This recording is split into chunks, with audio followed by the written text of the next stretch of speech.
You're listening to Civic Media. You can tune into any of our live shows on any radio station across the state with the Civic Media app. Find us in your phone's app store and listen anytime, anywhere.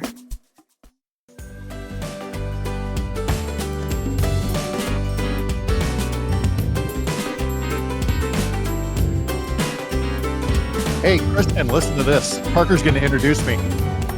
Here it comes. Across Wisconsin on Civic Media, you're listening to Mornings with Pat Kreitlow, powered by Up North News. Now, from Nashville, in his hotel room where he keeps on talking to himself. I know, it's cool. The founding editor of Up North News, Pat Kreitlow. Hey, it's not just me. I got friends as well. And a cheering You have section. friends in low places. I have a friend in low places.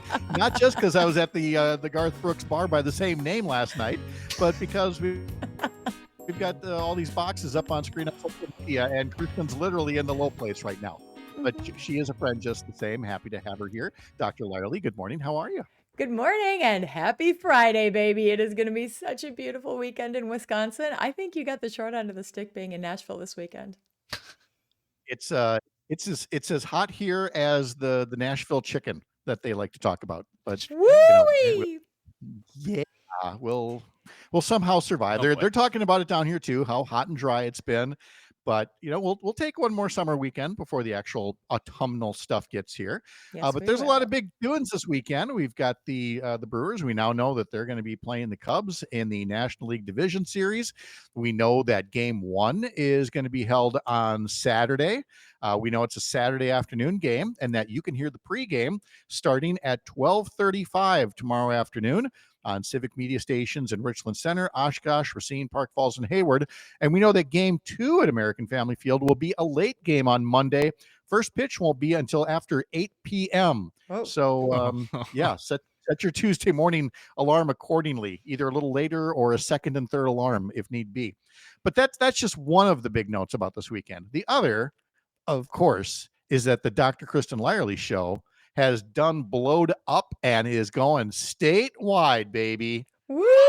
I'm so excited. Noon on Saturday, baby, all across the Civic Media Radio Network. Look at that, noon on Saturday, all across the network. That's prime time. Wow. I know. Geez, Yeah.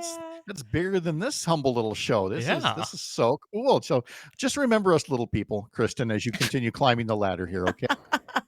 Oh, this is going to be a good conversation too. Dr. Laura Hanks, who was a frequent contributor on Jane's show, is joining me, and she's my colleague, Laura Hanks, at your cervix. It is Gyno Talk. We talk about the pause in abortion care in Wisconsin and contraception and all this stuff that you would expect two gynecologists to talk about. It is fun.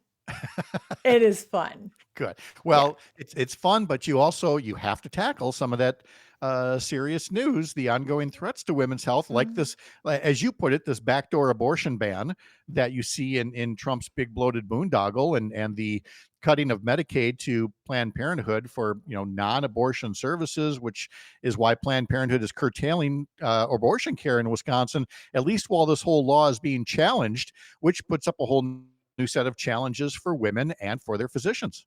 It makes it really hard. Importantly, Planned Parenthood continues to offer all of the other services that they offer. So if you go there for your Pap test or STI screening or any of that stuff, they're still doing it. And there still is abortion care being offered in Milwaukee. 2 independent clinics are offering care. But this is really, really devastating for the rest of the state.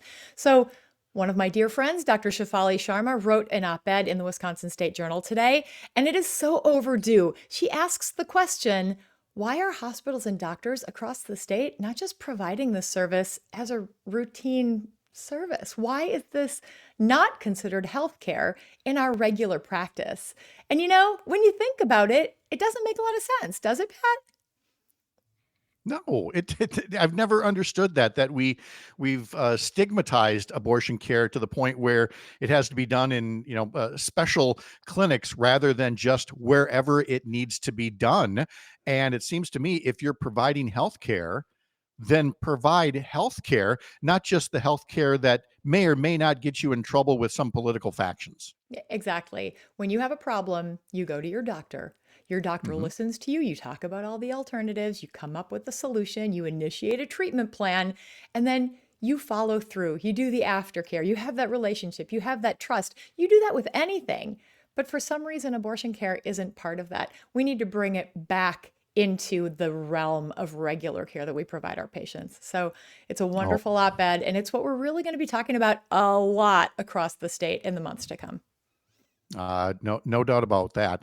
But there's something else that's being talked about when it comes to reproductive rights and politics.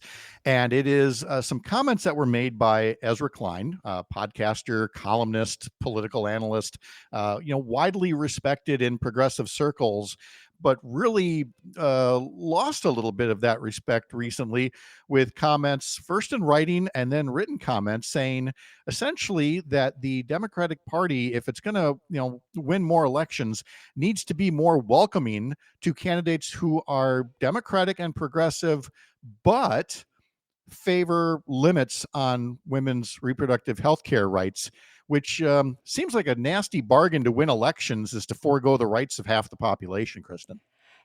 I see where he's coming from. Mhm. I respect and appreciate his work. But when it comes to really fundamental rights for people, I don't know that there's room to bargain. And I know that he's saying, when you put your flag in the sand and you say, this is the thing that we are not going to compromise on, then it makes it really hard to negotiate. We're seeing that right now with the government shutdown. I mean, the Republicans are saying we're just not going to negotiate, and that is their negotiation standpoint. It makes it really challenging. But there are a lot of other things that you could be talking about in the general realm of what conservatives and liberals do.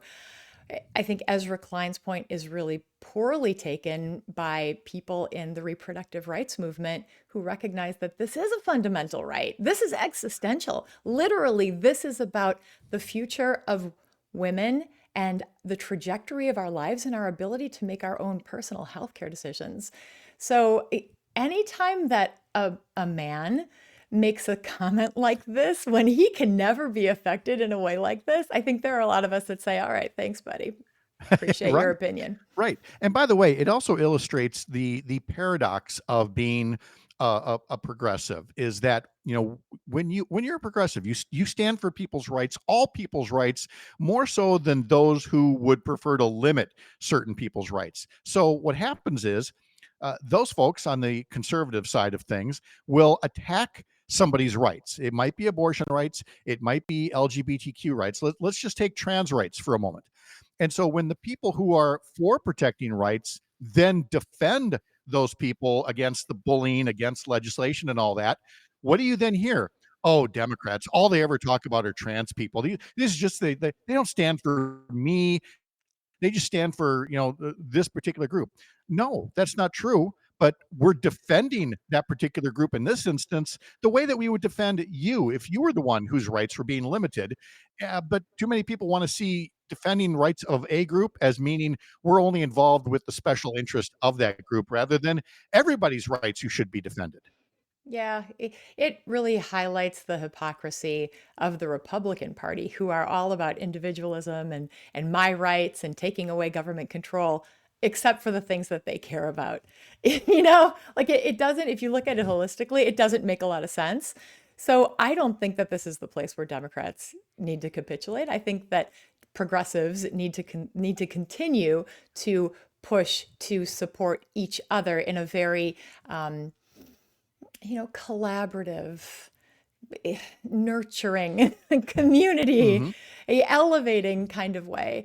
And, it gets tricky because it's hard. But I think the more that we stand up and make our voices heard and tell our stories and help people understand what this really means for us, the more progress we make.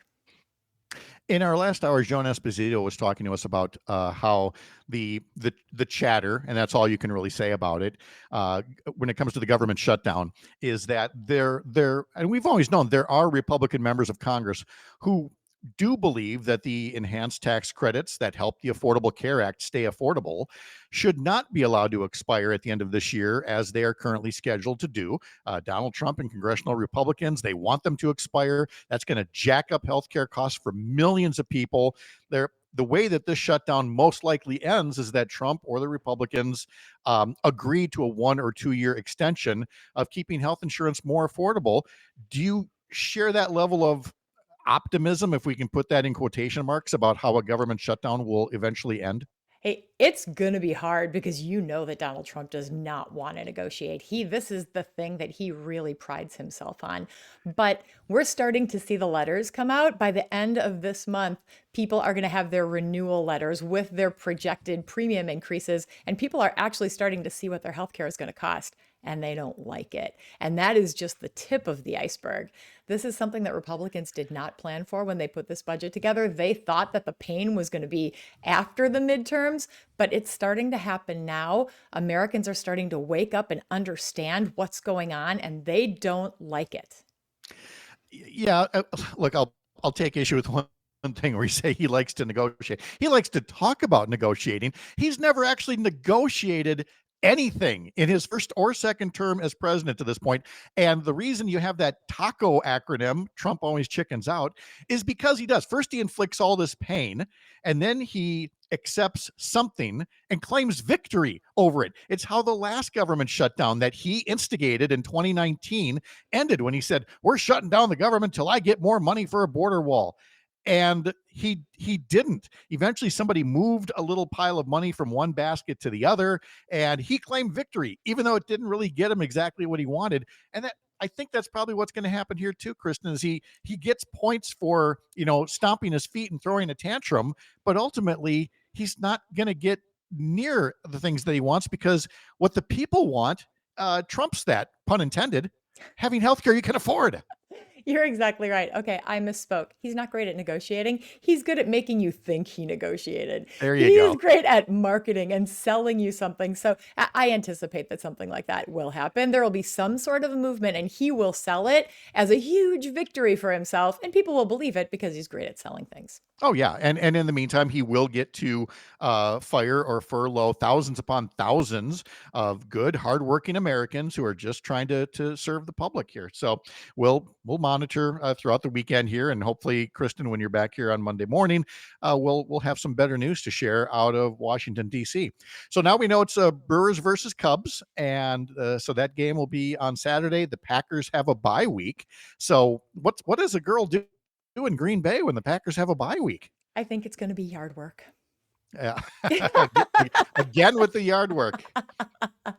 Have you ever thought of apartment or condo life? You have so much yard work that you're doing all the time. I love it. The queen of mulch over here. So I went and bought some Weed Begone yesterday. I usually don't like chemicals, but it's getting a little out of hand. So I literally walked across my entire yard yesterday. I'm like 5 weeks after a knee replacement, but I just can't help it because it's so satisfying to do it myself and take pride in how pretty.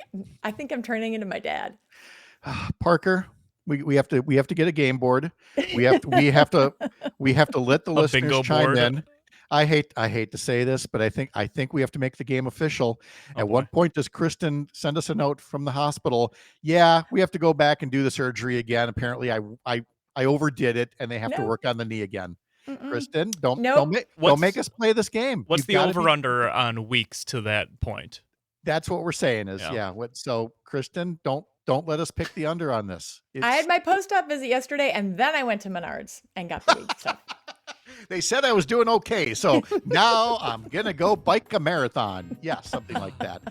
The Dr. Kristin Lyerly Show can now be heard statewide across the Civic Media Radio Network. Did you say Saturdays at noon?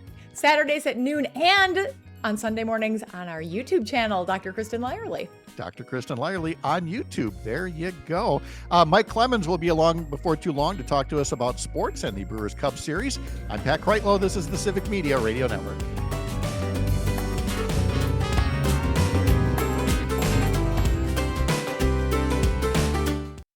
You're listening to Civic Media. Stay up to date on the latest news and information for your local community and Wisconsin by signing up for our free email newsletter. Visit civicmedia.us/email to get started.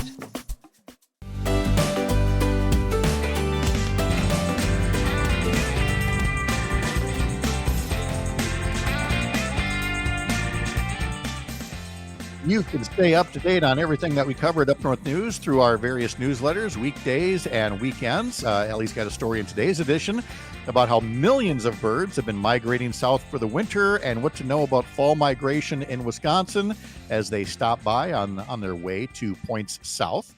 And also note that she's starting a new Friday segment about, some of your favorite small businesses in your hometown. It's called Locals Love. Send a photo of your favorite small business and tell her a little bit about it. Maybe it's a restaurant or a coffee shop. Maybe it's a cafe, a little locally owned clothing store, whatever it is. Get on our newsletter and then send a note back to Ellie about what you think should be our next small business highlighted on Fridays. Again, sign up at upnorthnewswi.com. Kristin Lyerly continues with us now from the Dr. Kristin Lyerly Show, statewide, Saturdays at noon, starting tomorrow on the Civic Media Radio Network, and I assume still wherever you get your podcasts, Spotify and such. All of those places, and YouTube, our YouTube channel. That's right, and YouTube as well.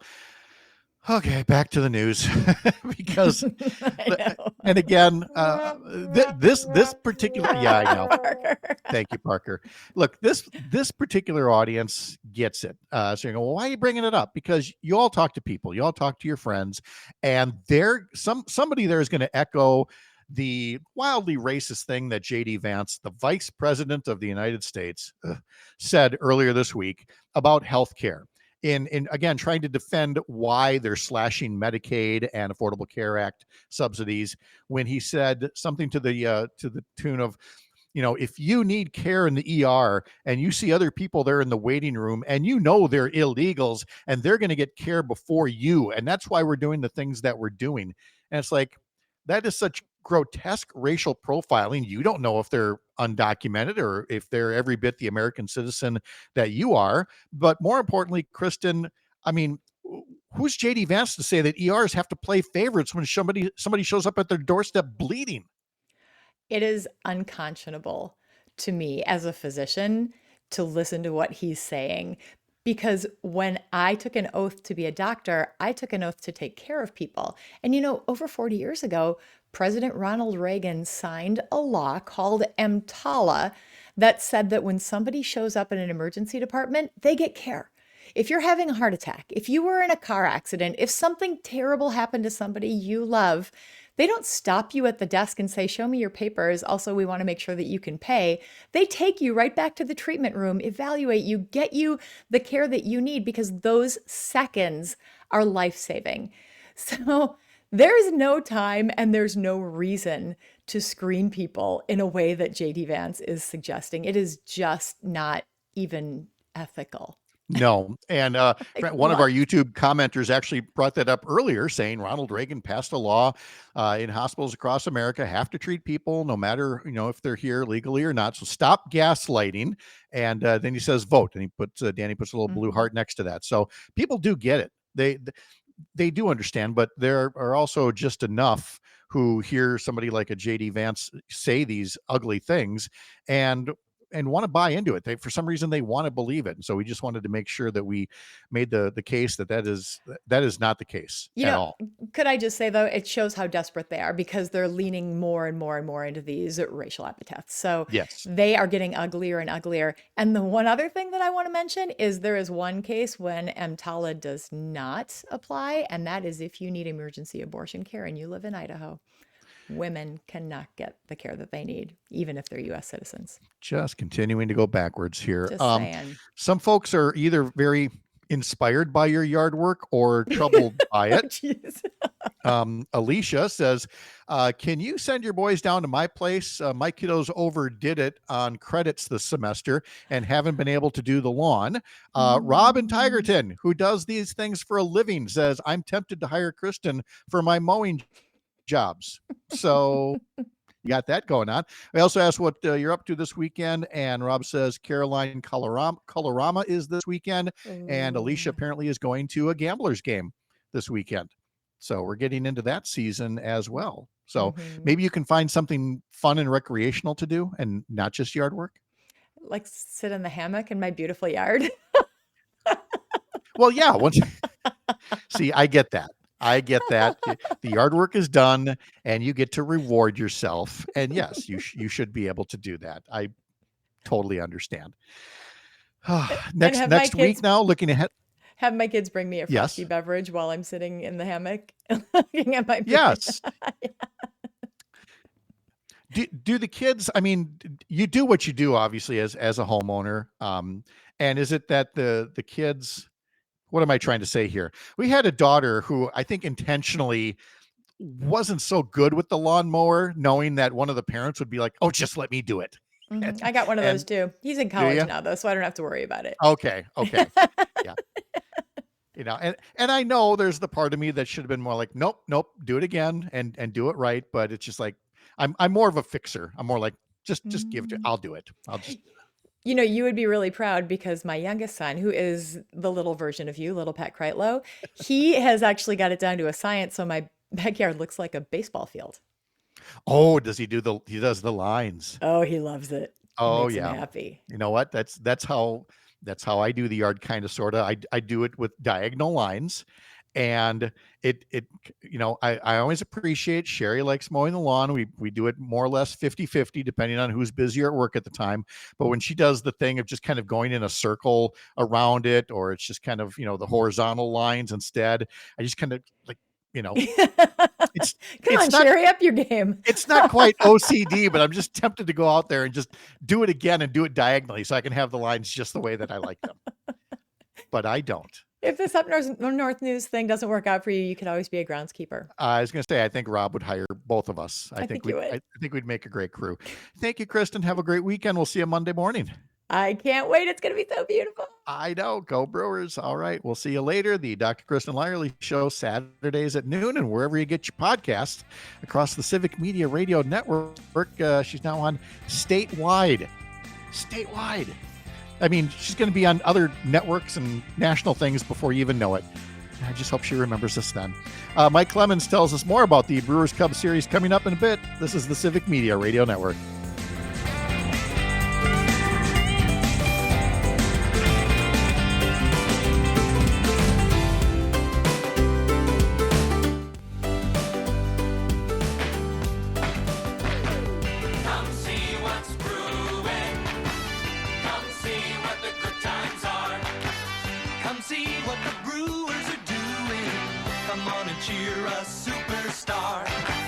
Oh, look what Parker found in the music library. Oh, yeah. Seems like the right day for it. Exactly. It's a great day for it. Hopefully it's going to be a great week for it. Yes, we probably could play it all throughout next week, or at least half of next week, because hopefully it's a 3-game sweep against the Cubs. That's a good point. You never know. You never know for sure. Let's bring in Mike Clemens to talk more about the series, the National League Division Series. It'll be the Brewers versus the Cubbies starting tomorrow afternoon, since the Cubs emerged from that wild card round with the San Diego Padres. Mike Clemens, good morning. How are you? Pretty good. Yeah, that Cubs game last night, that's the first time the Cubs have ever had a go-home series like that. They clinched a playoff series in the history of Wrigley Field. Isn't that crazy? That is crazy. They went to a World Series in '45, and they won a World Series. But this was to win that final game and send the Padres home at the end of the season in this wild card series. First time that happened. And now, how many of those Cubs fans are going to be able to snag tickets and watch the Brewers and the Cubs go at it? The game first pitch is tomorrow at 1:08. It's going to be on television. Of course, we'll have it on the radio, but it's going to be on television on TBS or HBO Max. And I was joking with a guy at one of the workouts I covered the other day with the Brewers, because they've been working out at AmFam Field. I said, do you know why it's at 1:08? Because they figure it's going to take you 8 minutes to find the game on your cable. Yes, I could totally see that being on TBS. You can catch the pregame on Civic Media starting at 12:35 tomorrow afternoon. And I was disappointed, but I totally understand that Brian Anderson, who calls games for TBS as well as for the Brewers, has been assigned to the Phillies-Dodgers series. I suppose they can't have a home announcer doing the network broadcasts. But I also noted this week that BA is one of the finalists for the Ford Frick Award for the Baseball Hall of Fame for broadcasters. Yeah. That's a pretty cool honor. Oh, and he's grown so much since he got that Brewers job, right? I mean, and he's calling the French Open this summer. Yeah. So we're very lucky to have him. And I just think it's cool that he still figures though that his home base is at like Euchre, like he still loves calling Brewer games, but he'll branch off and do basketball and whatever sport that these networks bring him into. So tomorrow it'll be Freddie Peralta on the mound. I don't think Brandon Woodruff's coming back. Murph is keeping that kind of a secret. So the number 2 pitcher on Monday night for Game 2 will probably be Quinn Priester, who had such a good summer. And then after that, I don't know. The team that had that winning streak in August, they've been hurt, in the bullpen. And just watching these games, all these games, Red Sox and Yankees and the other ones in the series, this is the time you need, the best pitching you've got. And I know that the Brewers had to spend a whole year sort of making things up as they go. Colin Ray, will he be able to come back, your closer? Because you want that veteran, guy with ice water veins in these clutch situations in the playoffs. But it'll be Freddie, probably against the Cubs reporters. Craig Counsell postgame last night didn't say, but they think it's either going to be Javier Assad, who's got a 3.6 ERA, or former Brewer Colin Ray could be their starter tomorrow for Game 1 in Milwaukee. Yeah, and by the way, Game 2 on Monday, that's going to be a late game, late start, first pitch at 8:08 in the evening from American Family Field for Game 2 of that National League Division Series. And I know what you mean about the injuries because, again, one of the things that was so surprising about the Brewers, when they had a rather slow start, we expected a slow start because the pitching core had been so banged up, and yet somehow cobbled together win after win after win, surprise after surprise from some of the other pitchers that were in there. But now it kind of feels like the pendulum has started to swing the other way. But I did notice yesterday in the Red Sox-Yankees game, the Boston pitcher, it was only his 5th major league start ever. And for the Yankees, I believe it was like his 15th major league start ever. So, I mean, I guess we're just at that time of year where, you want the veteran pitcher, but you're going to have to rely on some of these younger pitchers to step up. And this is where the managers earn their paycheck, right? I mean, for Murph to understand that the Miz, Jacob Mizorowski, kind of flamed out there in terms of giving up hits. Guys sort of figured out some of his pitches, even though they're coming in at 101 miles an hour. And so now he's probably been demoted to a middle relief guy when they get into the situation. Murph did say the other day that their veteran Jose Quintana is looking good, and so at least he's planted that seed into his mind that in Counsell's mind that they'll be looking at this. But I mean, when I get done with you this morning and we pack up, we go down and we'll have a media session today. We'll talk to Murph and Yelich and the rest of the players. Then they'll have a 2-hour workout at the ballpark today. They've had this bye week. They'll be working out today from 3 to 5, taking BP, running the bases, working on some fundamentals to get warmed back up and back into some sort of a rhythm for tomorrow afternoon's game against the Chicago Cubs. It's going to be a great series. Also good for me because I got a Packer bye week, so I can cover baseball in Milwaukee this weekend. Yeah, it's a beautiful thing. No, that is a great thing. And then there's so many other sports activities going on, and not the least of which would be the Milwaukee Bucks. Their season coming up before too much longer, and there was an open house media day this week. How did that go? Well, we walk in there, and it's like, because this would be the first chance to talk to Giannis since the playoffs. And where's Giannis? He's not here. What? Oh no. He went to Greece this summer, right, to play for his nation, for his country, in the European League. He tested positive for COVID the other day, so he's in quarantine. So now the Bucks had their initial practices with their new team, and John Horst talked about, do you realize, Pat, a year ago at this time, you're talking about a team with Giannis and Brook Lopez. You're waiting for Chris Middleton to come back from double ankle surgery, and Damian Lillard. Those guys are all gone. So, I mean, it's a new look to this team. Miles Turner brought in from the Pacers. Younger guys, instead of being, 35, the average age is maybe 26 or so. And that's the kind of team that they've gradually built over the past year. And that Doc Rivers, admitted now, when I first got to Milwaukee, I told John, you guys are too old and too slow. I mean, we got to make changes here. They think they're going to do a contract with A.J. Green. They're working on him. But they've got 21 players in camp. They got to get that down to 15. They'll pick 3 alternates on the 2A. And this weekend they will have some practices in Miami. They've got their first preseason game against the Miami Heat, and Giannis will join them in Miami. Supposed to be flying in from Greece this weekend. Okay, well, good. Hopefully he's recovered. Although again, the NBA season lasts as long as it does. So I guess if you're going to get COVID, this is the now would be the time. Better earlier than later. Yep, sure. This is when you got to do it, and especially with him having to work with a much less experienced team heading into the season. Well, we mentioned that the Packers have a bye week, and thank goodness, because boy, if there's anything we need, Mike, it's even more time to dwell on a 40-40 tie against the Cowboys. I of course, because of the early hours that I have, did not have to be exposed to that. I had to wake up to the news. The night owls like you had to catch every painful moment of it. And does the team, what's the ability to shake it off versus having that thing really bother them? First of all, Dallas was overdue. The Packers have won every game they've played in that stadium. They were 6-0 going, including a Super Bowl. So Dallas was overdue to get a win down there. The Packers, they went into that game losing two starters on their offensive line. And then they get into it, and it's noisy, and they've got some false start penalties. And then just before the half, you got Matt LaFleur being aggressive because it's still kind of a close game. And instead, they called for a passing play where he should have just run the ball and protected the football. Jordan Love gets strip sacked. Dallas scores 2 or 3 times just before the half to take a 16-13 lead. Then it goes back and forth. Now you get down to the final drive, and the Cowboys are up 40-37.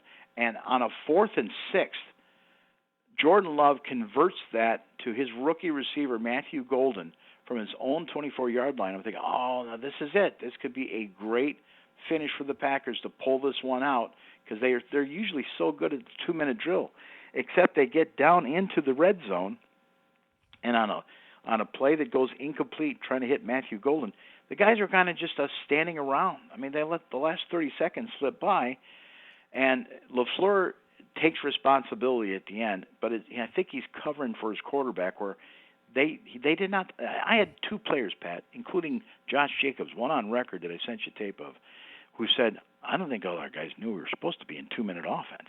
It's like right after the play, you have to run back and spot, and listen for the cadence or this hand signal as to what the next play is. So fortunately, they got it down to 1 second before they were able to call a timeout and kick the tying field goal. But, there's going to be – they've done a lot of self-scouting this week as to how they need to clean up their operations when it gets to be the 2-minute drill like that.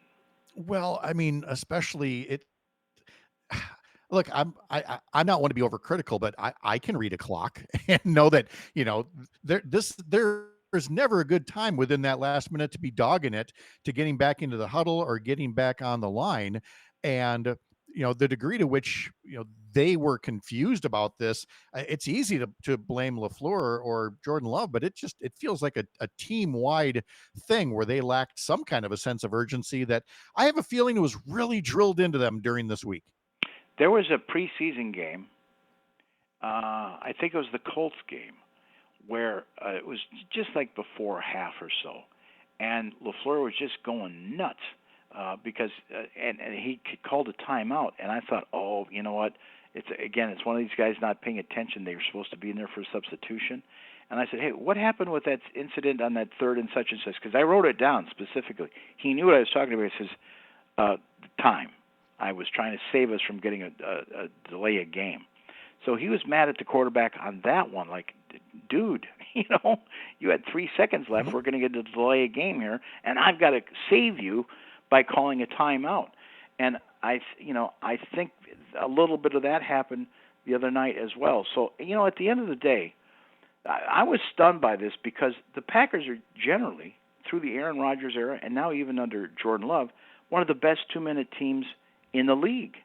I mean, it's almost like the McCarthy-Rodgers era passed that on to LaFleur because they've been very good. You watch some of these good teams that don't seem to know what the heck they're doing when it comes to the last 2 minutes of a game. And LaFleur drills this almost every other day. So it's something that, that they have to work on, no doubt. Because, remember, Aaron Rodgers eventually took control from McCarthy and said, I will run the offense with the last 2 minutes because there isn't time for you to get a play called in.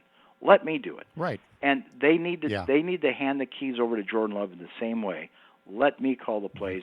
Let me, be the general out there and decide if we're in the 2-minute offense and what plays we're running next. That's an excellent point. Got under a minute just to touch on the Badgers. Again, they really start running the gauntlet here, starting with tomorrow's game in Ann Arbor against Michigan. Yeah, Michigan's ranked 20th. Badgers, they've got problems on the offensive line. I think Luke Fickle's still got a couple of guys that are going to be game-time decisions, and this is going to be brutal. I mean, that loss to Maryland was a real gut punch to them. You got, Chris McIntosh, the athletic director, talking at a volleyball game to Mike McCarthy the day after that game. I mean, there's all kinds of red flags going on, so we'll see. The other thing is there was a stat from Wisconsin State Journal. The Badgers have given up more sacks in 4 weeks than they did all last year. Oh, see, it's going to be a brutal stretch here, but Mike Clemens is going to follow it for us along with everything else. Mike, enjoy the weekend. We'll talk to you later. You too, Pat. Thank you.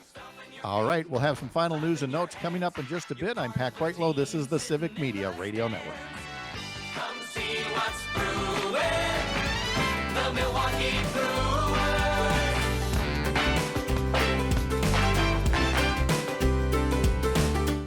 You're listening to Civic Media. Find the latest news, information, and archives of all your favorite shows on the Civic Media website, civicmedia.us.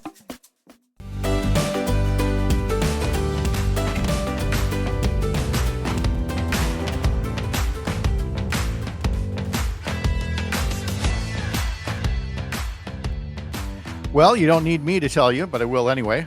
Brewers-Cubs starting tomorrow. National League Division Series Game 1. Pregame begins at 12:35 on some of these stations across the Civic Media Radio Network.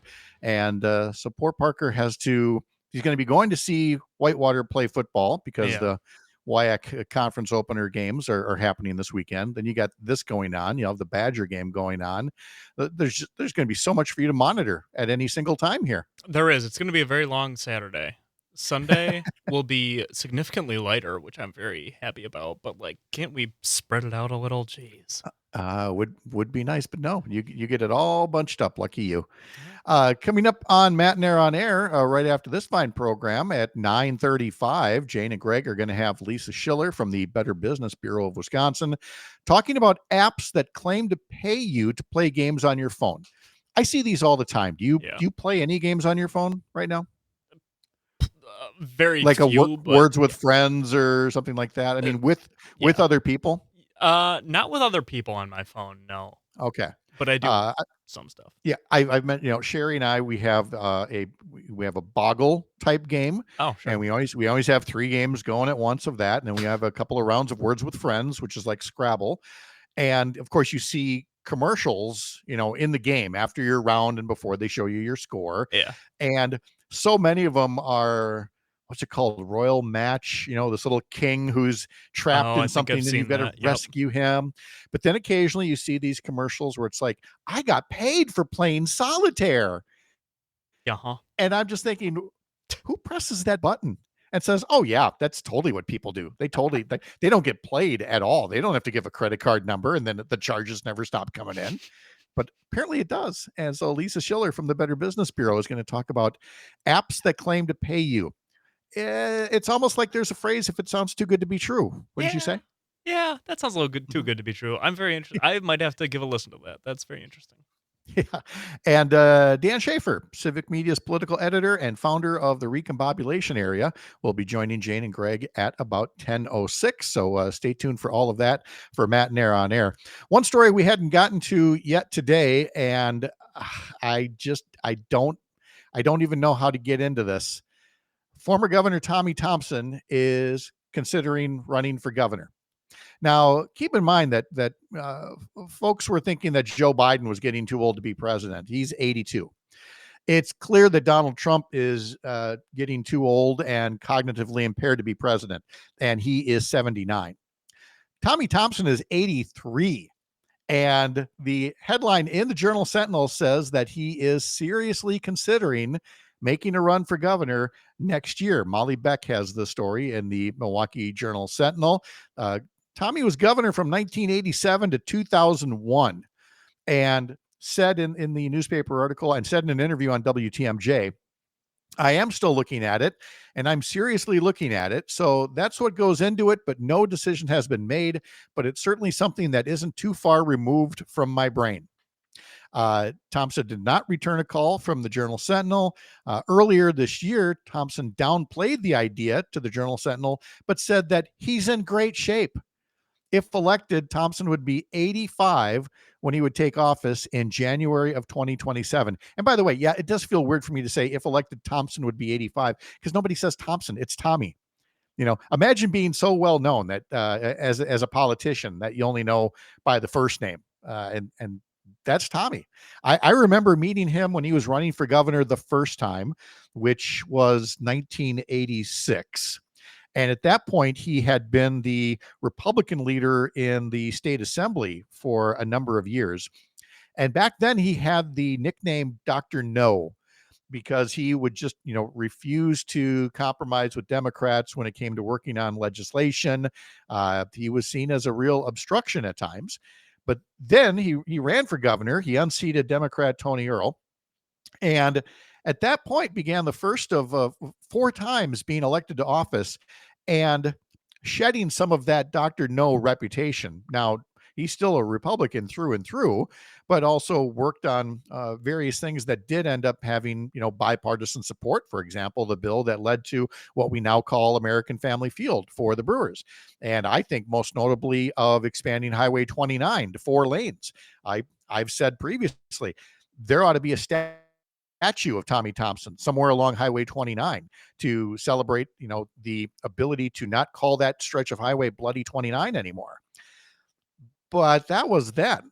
And I appreciate that Tommy is still interested and still thinks that he could put forward a good race. And you know what? If he gets in, well, good luck to him. God bless. But it was not the headline that I was expecting to see today, that Tommy Thompson is looking at running for governor once again. Well, Parker, I think we got to wrap things up here from Nashville, which also means my daily complaint about the lack of a coffee maker in this hotel room. Yeah. But I did find time before the show today to go get coffee down in the lobby. I was going to say, you had a lot more pep today do not than recommend. Yesterday. Oh, that's a shame. Yeah, I got the coffee in there, but yeah, it's thankfully, Sherry was able to bring me something from a nearby coffee shop, but only after fighting the crowds. There was a big Taylor Swift event here in Nashville celebrating the Life of a Showgirl album dropping. So yeah, before 6 o'clock this morning, there was this big crowd celebrating the album. That is, Pat, I guess that's iconic, I think that crowd was there before midnight. I think that was residual. Oh, yes. I don't think they got there at like 5:30. I think they've been there since like. You think they'd been there 10. partying all night, listening to Taylor and singing to the albums? You know what? You're right. That makes total sense, and I'm willing to bet you that most of them are well asleep by now, but that a couple of them are now listening to the album for the 5th time and still crying their eyes out. And still, or bebopping. There's some, as Travis Kelce likes to say, there's some real bangers on that album. So that was our big overnight news from here in Nashville. Parker, have a good weekend. Take care of yourself with all those sports tomorrow. Don't overdo it. Oh, I'll try. Happy travels. Have a good time. Have a good weekend. Thank you very much. And I'll see you from Dallas as the travels continue. Have a great weekend. I'm Pat Kreitlow, founding editor of Up North News. This is the Civic Media Radio Network. The national news cycle never stops, but it can be hard to find news about your local community. Civic Media is dedicated to providing quality local and state news coverage across Wisconsin. With the Civic Media app, you can get notifications about local stories that matter to you and your community. Find the free Civic Media app in your phone's app store and choose notifications from the menu to tell us what kind of news you want to hear about.